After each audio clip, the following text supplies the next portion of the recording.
Everyone, welcome to the channel mystic tarot. ये mid month की reading है और हम देखेंगे कि एरीज सन मून और असेंडेंट लोगों के लिए क्या सिचुएशन रहेगी second half of the November में। मेरी मिड मंथ की रीडिंग जो है वो जैसे कि आपको पता है कि 3 पार्ट्स होते हैं उसके और रीसेंट एनर्जीज़ के साथ हम जो रीसेंट पास्ट है और कमिंग फ्यूचर है ये भी देखते हैं। और ये दोनों चीज़ें जो हैं ये ओपन एंडेड होती हैं, सिर्फ 15 दिनों का एक ड्यूरेशन फिक्स होता है।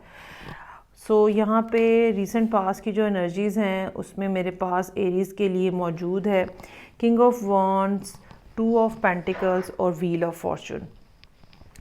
अच्छा, वैसे तो एरीज़ लोगों के लिए ज़ाहिर बात है बाकी चीज़ें भी इम्पॉर्टेंट हैं, लेकिन ख़ास तौर पे जो जुपिटर है वो आपके 9th हाउस का लॉर्ड होने की वजह से, अगर आप एरीज़ असेंडेंट है तो 9th हाउस का लॉर्ड होने की वजह से चूँकि वो डिबिलिटेशन का शिकार था, तो हो सकता है कि आपने अपने मामलात के अंदर बहुत ज़्यादा अप एंड डाउन फील किया हो। इस साल के आगाज़ से ही जो सूरत हाल रही है, आपकी सारी कोशिशें जो हैं वो जैसे बड़ी डामाडोल सी होती रही, रिज़ल्ट उस किस्म के नहीं आपको मिले।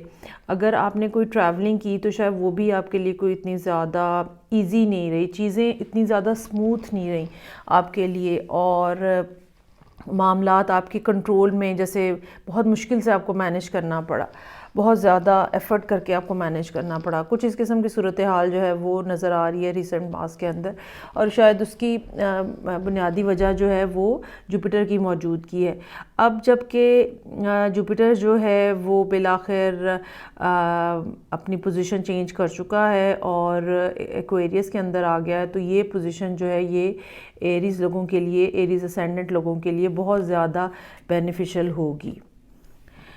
अच्छा जी, अब हम देखते हैं कि कमिंग जो ये 15 डेज़ जो बनते हैं, जिसमें से पहले कुछ दिन गुजर चुके हैं, उस दौरान क्या सिचुएशन है यहाँ पे। I have over here for you page of wands, high priestess और 10 ऑफ वॉन्ड्स। कुछ ना कुछ नई बिगिनिंग्स जो हैं वो होती हुई नज़र आ रही हैं। चूँकि पहले रीसेंट पास में मामलात काफ़ी ज़्यादा ऊपर नीचे होते रहे, एक दफ़ा फिर आप एक नए सिरे से स्टार्ट लेने की कोशिश कर रहे हैं और बड़ा इंथुजियास्टिक हो सकते हैं आप इस प्रोजेक्ट के बारे में, इस रिलेशनशिप के बारे में, इस जॉब के बारे में। लेकिन जो पर्सन है शायद जिसके साथ आप डील कर रहे हैं, ये कोई भी वाटर साइन भी हो सकता है, पाइसेस, कैंसर, स्कॉर्पियो, या ये पर्सन जो है हाईली स्पिरिचुअल हो सकता है और खामोश है। अब जबकि आप चीज़ों को एक दफ़ा फिर नए सिरे से इनिशिएट करना चाह रहे हैं, तो ये पर्सन जो है शायद अब आपको उस तरह का रिस्पांस नहीं देगा, कम से कम इन 15 डेज़ के अंदर। बाद में क्या होगा वो हम अगले कार्ड्स को निकाल के देखेंगे, लेकिन इन 15 डेज़ के अंदर कोई बहुत ज़्यादा अच्छा आपको रिस्पांस मिलता हुआ नज़र नहीं आ रहा। और चीज़ें या जो आपके काम हैं, काम के हवाले से जो आपकी रिस्पॉन्सिबिलिटीज़ हैं या आपके जो इमोशंस हैं, वो दोनों जो हैं वो अपनी अपनी जगह पे आपको हैंडल करना जो है वो मुश्किल होगा। जिस भी मामले के लिए आप ये रीडिंग देख रहे हैं, उस मामले में या तो आपके इमोशंस इन्वॉल्व हैं, उनको आपको हैंडल करना मुश्किल होगा, या रिस्पॉन्सिबिलिटीज़ आपके सर के ऊपर बहुत ज़्यादा है और आपको अकेले हैंडल करना पड़ रही हैं, वो भी करना बहुत मुश्किल होगा। ये 15 दिन जो है वो इस लिहाज से डिफ़िकल्ट नज़र आ रहे हैं। आई होप आपने मेरी लूनर एक्लिप्स और सोलर एक्लिप्स के ऊपर जो वीडियो है वो पिक अ कार्ड रीडिंग की वो देखी होगी।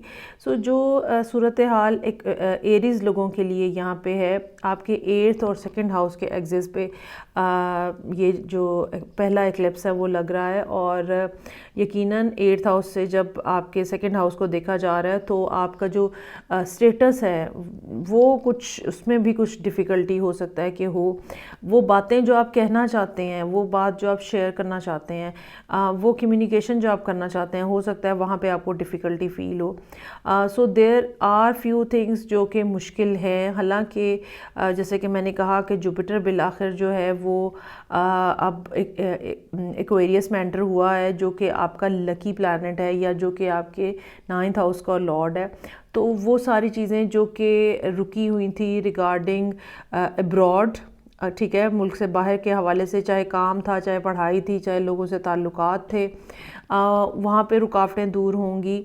लेकिन ये सारा कुछ इस एक्लिप्स के एक जो सेशन चल रहा है इसके थोड़ा बाद होगा, इसके कुछ टाइम के बाद होगा। अभी फ़िलहाल ये 15 दिन जो हैं वो इस लिहाज से थोड़े डिफ़िकल्ट नज़र आ रहे हैं कि आपकी कोई कोशिशों का कोई बहुत ज़्यादा पॉजिटिव जवाब मिलता हुआ नज़र नहीं आ रहा, स्पेशली अगर आप लोगों से कम्युनिकेट करना चाह रहे हैं तो।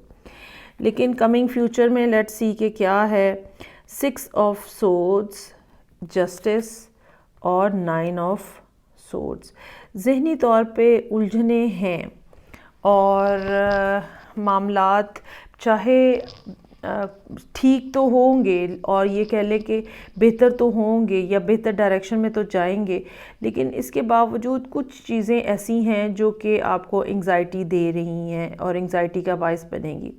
और ये वाली जो चीज़ें हैं इनको रिज़ॉल्व होने में अभी अगला 1 और साल लगेगा।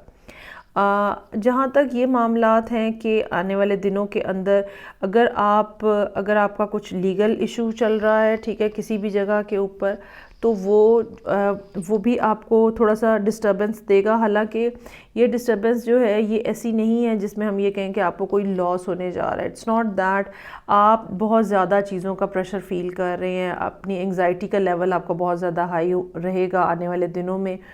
हालांकि जो आपको लेसन्स मिले हैं, जो आपने चीज़ें सीखी हैं, कोई ना कोई पर्सन बहरहाल आपके साथ मौजूद है जो कि आपके साथ इस जर्नी में शामिल होगा और ये जो एक मुश्किल से आसानी की तरफ का जो सफ़र है, यकीनन ये आप अकेले नहीं कर रहे और लेसन्स जो हैं वो बहरहाल आपके साथ हैं, चीज़ें जो आपने सीखी हैं वो आपके साथ हैं। जो की पॉइंट होगा आने वाले दिनों में, ख़ास तौर पे पोस्ट एक्लिप्सिस जो टाइम पीरियड है, तो बैलेंस का जो एक फिनोमेना है वो आपके लिए बहुत ज़्यादा इम्पॉर्टेंट रहेगा। Balance between work and relationship, balance between love and care for your own self, ठीक है। बहुत सारी दफ़ा हम किसी दूसरे से भी जब मोहब्बत कर रहे होते हैं तो हम इतनी ज़्यादा उनके ऊपर अपनी जान निछावर कर देते हैं कि वो भी हम आउट ऑफ बैलेंस हो जाते हैं। एक इक्वल गिव एंड टेक वाली जो सूरत हाल है वो बहरहाल आपको मेंटेन रखने की यहाँ पे ज़रूरत होगी। दूसरी बात ये कि ये भी याद रखने की ज़रूरत होगी कि जो सूरत हाल आप ये कह लें कि आपकी वजह से दूसरे पर्सन ने, अगर आप किसी रोमांटिक रिलेशनशिप में हैं तो आपकी वजह से दूसरे पर्सन ने जो चीज़ें डिफ़िकल्टीज़ ख़ास तौर पे फेस की हैं, बहरहाल अब उसकी कॉम्पनसेशन होगी तो ही मामलात आपके आगे बढ़ेंगे। तो ओवर थिंकिंग जो है उससे आपको बचने की ज़रूरत होगी, एंग्जाइटी से आपको बचने की ज़रूरत होगी, क्योंकि ये चीज़ें काफ़ी ज़्यादा शिद्दत से आपके ऊपर आने वाले दिनों में हावी होती हुई नज़र आ रही हैं। ठीक हो गया जी। ये थी रीडिंग जो कि एरीज़ लोगों के लिए थी, Aries sun moon and ascendant. कुछ मामलात में यकीनन यहाँ पे इतनी आसानी नहीं है और लेकिन मुझे ये लगता है कि ये जो डिफ़िकल्टी है ये इतनी ज़्यादा भारी आपके ऊपर नहीं होगी कि जिसको आप मैनेज ना कर सकें, और कुछ ना कुछ सर्टन पॉइंट्स के ऊपर इस तरह की चीज़ें होती हुई नज़र आ रही हैं जो बहरहाल आपके लिए फ़ेवरेबल हैं। हाँ, अलबत्ता दूसरों के साथ ताल्लुकात, लव रिलेशनशिप्स जो हैं वो थोड़ा सा अंडर थ्रेट नज़र आ रहे हैं, इन अ सेंस कि आपको कॉम्पनसेशन वहाँ पे करनी पड़ेगी।